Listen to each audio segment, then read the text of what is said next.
بسم اللہ الرحمن الرحیم۔ معزز ناظرین، میں میاں محمد احسن ایڈوکیٹ ہوں اور آپ کو اپنے یوٹیوب چینل لیگل اوپینین میں ویلکم کرتا ہوں۔ ہمارا آج کا ٹاپک ہے کہ کیا پوتا اور پوتی اپنے دادا کے حق وراثت میں حصہ دار ہوتے ہیں یا نہیں ہوتے، یا نواسا اور نواسی اپنے نانا کی وراثت میں حصہ دار ہوتے ہیں یا نہیں ہوتے۔ یہ بڑا اہم ٹاپک ہے اور اس ٹاپک کی بابت مختلف لوگوں کی مختلف رائے ہے۔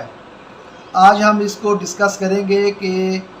شرعی طور پر اور پاکستان میں رائج الوقت قانون کے مطابق اس ٹاپک کی کیا حیثیت ہے۔ تو چلتے ہیں اپنے ٹاپک کی طرف۔ اللہ تعالیٰ نے قرآن پاک کی سورۃ النساء میں وراثت کی بابت تفصیل بیان کر دی ہے اور وراثت کے اصول بیان کیے ہیں، اور جن جن ورثاء کا حصہ ہوتا ہے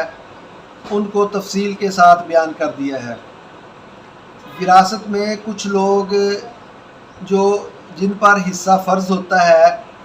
ان کو اصحاب الفروض کہا جاتا ہے، جبکہ پوتا اور پوتی دادا اور دادی کی وراثت میں، اور اسی طرح نواسا اور نواسی نانا کی وراثت میں اصحاب الفروض کی کیٹیگری میں نہیں آتے۔ تو اس بابت جو شرعی قانون ہے وہ اپنے دادا کی جو وراثت ہے اس میں یتیم پوتے اور پوتی کو، یا نانا کی وراثت میں نواسے اور نواسی کو ڈائریکٹ حصہ دار یا ڈائریکٹ وارث جو ہے وہ مقرر نہیں کرتا۔ اس بارے میں مختلف لوگ ہیں ان کی مختلف رائے ہیں۔ کچھ لوگ ہیں وہ یہ کویسچن کرتے ہیں کہ اسلام جو ہے وہ کسی کے ساتھ زیادتی نہیں کرتا، لیکن یہ وراثت جو ہے اس میں پوتے تو جو پہلے یتیم ہو چکے ہوتے ہیں، اور دادا کی وراثت کے بعد اس کی جو وراثت ہے اس کی وفات کے بعد وہ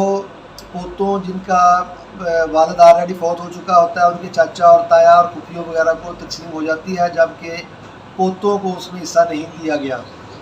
تو معزز ناظرین، صورتحال اس طرح ہے، اگر جو اصحاب الفروض ہیں ان میں پوتے اور پوتی کا ذکر نہیں کیا گیا تو قرآن پاک کی کسی آیت یا کسی صورت میں یہ بھی نہیں کہا گیا کہ پوتے اور پوتی جو ہیں وہ دادا کی وراثت میں حصہ دار نہیں ہوتے۔ صورتحال اس طرح ہے کہ جو وراثت کے اصول ہیں ان میں جو قریبی رشتہ دار ہیں وہ دور کے رشتہ دار کو رد کر دیتے ہیں۔ جب کسی کا باپ موجود ہوگا تو باپ کی موجودگی میں اس کا دادا وراثت میں حصہ دار نہیں بن سکتا۔ اسی طرح جب بیٹے موجود ہوتے ہیں یا بیٹا موجود ہوتا ہے تو ان کی موجودگی میں پوتے جو ہیں وہ وراثت میں حصہ دار نہیں ہوتے، کیونکہ وہ سیکنڈ جنریشن میں چلے جاتے ہیں۔ یعنی دوسرے لفظوں میں یہ کہا جا سکتا ہے کہ شریعت نے ایک سرکل مقرر کر دیا ہے، اور وہ سرکل جو ہے اس میں جو بندہ آئے گا وہ ڈائریکٹ وراثت میں حصہ دار ہوگا، جو اس سرکل میں نہیں آئے گا وہ ڈائریکٹ حصہ دار نہیں ہوگا۔ اگر کسی میت کے بیٹے اور بیٹیاں موجود ہوں تو پھر پہلے سرکل میں پوتے اور پوتیاں یا نواسے اور نواسیاں نہیں آتے، اور اگر کوئی جو میت ہے اس کی اولاد جو ہے بالفرض اس کے 3 بیٹے تھے، خدا نخواستہ تینوں اس کی زندگی میں فوت ہو گئے اور تینوں شادی شدہ تھے، ان کی اولاد تھی، تو پھر پوتے اور پوتیاں جو ہیں وہ ڈائریکٹ اس فرسٹ سرکل میں آئیں گے اور اس میں وہ جو ہے وراثت کے حصہ دار بنیں گے، جبکہ سیکنڈ سرکل جو ہے وہ پہلا سرکل مکمل ہونے کے بعد میں آتا ہے۔ تو اسی طرح جو قانون یا شریعت جو ہے، شریعت میں کہیں منع بھی نہیں کیا گیا۔ اگر دادا کی زندگی میں اس کا بیٹا فوت ہو چکا ہو اور اس کے پوتے اور پوتیاں جو ہیں وہ یتیم ہوں تو پھر دادا جو ہے اس کو اختیار دیا ہے وہ شرعی طور پر اپنی زندگی میں اپنے پوتے اور پوتیوں کو ہبہ کر سکتا ہے، اور اگر وہ اپنی زندگی میں ہبہ نہیں کرتا تو وہ اپنی موت سے پہلے وصیت کر سکتا ہے اور ان کو حصہ دار جو ہے وہ گردانا جا سکتا ہے، یا جس حد تک وہ وصیت کرے گا ان کو پوتا پوتیوں کو وہ حصہ دیا جا سکتا ہے۔ اس طرح شریعت نے پوتے اور پوتیوں کو لاوارث نہیں چھوڑا، بلکہ یہ طریقہ کار بیان کیے ہیں جن کے تحت ان کو وراثت جو ہے وہ دی جا سکتی ہے۔ اگر دادا چاہے تو اپنی زندگی میں یا پھر اپنی موت سے پہلے وصیت کر سکتا ہے، یا زندگی میں ہبہ کر سکتا ہے۔ اس طرح پوتے اور پوتیاں جو ہیں وہ اس میں حصہ دار بن سکتے ہیں۔ اب جو پاکستان میں رائج الوقت قانون ہے اس کا اور جو شرعی طریقہ کار ہے ان میں تھوڑا سا آپس میں تضاد ہے، اور یہ کنٹراڈکشن جو ہے یہ بڑا کلیئر اور واضح ہے۔ 1961 سے پہلے جب وراثت تقسیم ہوتی تھی تو انہی شرعی اصولوں کے مطابق ہوتی تھی، اور جب کوئی پرسن فوت ہو جاتا تھا تو اس کی وراثت میں اگر کوئی اس کی اولاد کی موجودگی میں پوتوں کو حصہ یا نواسیوں کو حصہ نہیں دیا جاتا تھا۔ پھر 1961 میں صدر ایوب نے ایک آرڈیننس جاری کیا جس کا نام تھا فیملی لاز آرڈیننس 1961، اور اس آرڈیننس کی دفعہ 4 میں جو ہے وہ شریعت کے مطابق انہوں نے اس میں جو سکسیشن کا جو ہے دفعہ 4 سکسیشن کی بابت جو ہے اس میں انسرٹ کر دی، اور اس کے مطابق جو دفعہ 4 ہے اس میں یہ وضاحت کی گئی ہے کہ اگر کسی شخص کی اولاد جو ہے اس میں سے کوئی بیٹا فوت ہو جائے اور اس کے بچے یعنی کہ وارث کے جو دادا جو ہے اس کے پوتے موجود ہوں، باپ ان کا پہلے فوت ہو چکا ہو، اور دادا کی وراثت کے وقت جب اس کی دادا کی وراثت کی تقسیم کے وقت جب وراثت تقسیم ہوگی تو ان یتیم پوتے پوتیوں یا نواسیوں کی جو اس کا والد ہے وہ یہ تصور کیا جائے گا اور ان کو اس طرح حصہ دیا جائے گا جیسے کہ ان کا والد جو ہے وہ زندہ ہو، یعنی فرض کیا جائے گا کہ یتیم پوتے اور پوتیوں کا والد زندہ ہے یا یتیم نواسے اور نواسیوں کی والدہ زندہ ہے، اور ان کو وہی حصہ دیا جائے گا جو ان کے والد کا حق بنتا تھا۔ لیکن اس دفعہ 4 میں نواسی اور پوتے پوتی کا تو ذکر کیا گیا ہے، مگر وہ جو فوت ہونے والا بیٹا ہے اس کی بیوہ یا اس کے والدین کا کوئی ذکر نہیں کیا گیا۔ اس طرح یہ دفعہ جو ہے وہ قانونی طور پر ہی ایک مبہم دفعہ ہے، لیکن 1961 کے قانون کے بعد پھر وراثت جو تھی وہ اس قانون کے تحت تقسیم کی جانے لگی، اور پوتے اور پوتیاں جو تھے وہ وراثت میں حصہ دار بننے لگے، لیکن بعد ازاں اس قانون کو چیلنج کر دیا گیا، اور فیڈرل شریعت کورٹ جو ہے وہاں پہ اس قانون کی جو دفعہ 4 ہے اس دفعہ کو جو ہے وہ ایک دعویٰ بعنوان اللہ رکھا وغیرہ بنام فیڈریشن آف پاکستان وغیرہ، اس دعوے کے تحت اس کو چیلنج کر دیا گیا، اور فیڈرل شریعت کورٹ نے اس کی بحث سننے کے بعد اس میں ایک مفصل ڈسکشن کی اور شریعت اور قانون کو بیان کرتے ہوئے ایک فیصلہ صادر فرمایا جو کہ 62 صفحات پر مشتمل ہے، اور اس صفحے کی سائٹیشن PLD 2000 FSC پیج 1 میں جو ہے اس کا فیصلہ دیتے ہوئے یہ قرار دیا کہ دفعہ 4 مسلم فیملی لاز آرڈیننس 1961 جو ہے وہ خلاف شریعت ہے، اور یہ حکم صادر فرمایا گیا اور قرار دیا گیا کہ 1 اپریل 2000 کے بعد جو تقسیم ہوگی اس میں پوتے اور پوتی جو ہیں وہ وراثت کے حقدار دادا کی وراثت میں حقدار ڈکلیئر نہیں ہوں گے۔ اور پھر اس قانون کے بعد جو ہے وہ جب نئی جو ہے وہ تقسیم ہوتی تو پھر اس کو قانونی طور پر جو ہے وہ اس میں ایک رکاوٹ ڈال دی گئی۔ لیکن اس کے بعد پھر یہ فیصلہ جو تھا شریعت کورٹ کا، اس فیصلہ کو سپریم کورٹ میں چیلنج کر دیا گیا، اور سپریم کورٹ کا جو شریعت ایپلٹ بینچ ہے وہاں پر اپیل جو تھی وہ سماعت کے لیے منظور ہوئی، اور جو دونوں جو فریقین ہیں ان کو نوٹسز جاری کیے گئے، اور جاری کرنے کے بعد اس کو سماعت کے لیے باضابطہ طور پر منظور کر لیا گیا، اور اس طرح شریعت کورٹ کا جو PLD 2000 FSC پیج 1 کا جو فیصلہ تھا وہ اس کے خلاف ایک طرح سے سٹے جاری ہو گیا۔ وہ کہ اس میں واضح طور پر سٹے تو جاری نہیں ہوا، لیکن بمطابق آئین جب فیڈرل شریعت کورٹ کا فیصلہ سماعت کے لیے سپریم کورٹ میں ایڈمٹ ہو جائے گا تو ایٹومیٹیکلی اس پہ عمل درآمد جو ہے وہ روک دیا جائے گا. اور 2000 اور اس فیصلے کے بعد جو ہے وہ اس پر عمل درآمد روک دیا گیا، اور پھر مختلف ٹائم میں مختلف فیصلہ جات جو ہے وہ مختلف عدالتوں میں ہوتے رہے، اور اس کے تحت پوتے جو ہیں وہ پھر دوبارہ سے حصہ دار بننے لگے. لیکن اس میں مختلف ٹائم میں مختلف فیصلہ جات ہوئے، اور مختلف لوگوں کی مختلف رائے ہوتی رہی، اور مختلف عدالتیں جو ہیں وہ اپنی اپنی رائے دیتی رہیں، اور اس کے مختلف پہلو جو ہے وہ مختلف فیصلوں میں ڈسکس ہوتے رہے. اور ہم 2-3 جو اہم فیصلے ہیں ان کو مختصراً ڈسکس کر لیتے ہیں کہ کس فیصلے میں عدالت نے جو ہے وہ کیا جو ہے وہ ڈیسیژن دیا اور کیا جو ہے وہ فیصلہ فرمایا. 2022 SCMR پیج 1352 میں سپریم کورٹ نے قرار دیا. وہاں پر ایک فیصلہ جو تھا، ایک کیس جو تھا وہ سماعت کے لیے گیا، اور اس کیس میں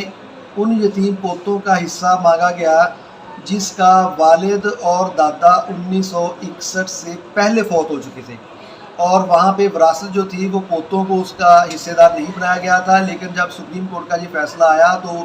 اس کے بعد اس تقسیم کو چیلنج کر دیا گیا، اور جو اس فیصلے کے تحت سپریم کورٹ نے اس میں قرار دیا کہ دفعہ 4 جو ہے فیملی لاز آرڈیننس 1961 کی، اس کا جو افیکٹ یعنی اس کے جو اثرات ہیں وہ پراسپیکٹیو ہیں، اس کا افیکٹ پراسپیکٹیو ہے، اور دفعہ 4 کا افیکٹ ریٹراسپیکٹیو نہیں ہے. یعنی پراسپیکٹیو کا مطلب یہ ہوا کہ 1961 کے بعد میں جو وراثت ہوگی، چونکہ قانون جو ہے وہ یا آرڈیننس جو ہے وہ 1961 میں نافذ ہوا، اور اس پر عمل درآمد ان فیصلوں پر ہوگا جو وراثت 1961 کے بعد ہوئی، اور جو وراثت 1961 سے پہلے ہوئی ان جو فیصلے ہیں ان پر اس قانون کا جو ہے وہ اطلاق نہیں ہوگا. اور 1961 سے پہلے کی جانے والی جو تقسیم ہے اس میں پوتوں کو جو ہے وہ وارث نہیں گردانا جائے گا. اور اسی طرح ایک فیصلہ PLD 2011 پیج 23 میں لاہور ہائی کورٹ نے یہ قرار دیا کہ یہ جو معاملہ تھا کہ دفعہ 4 میں پوتے اور پوتیوں کا ذکر کیا گیا، جبکہ بیوہ اور مرنے والے کے والدین کا کوئی ذکر نہیں. تو یہ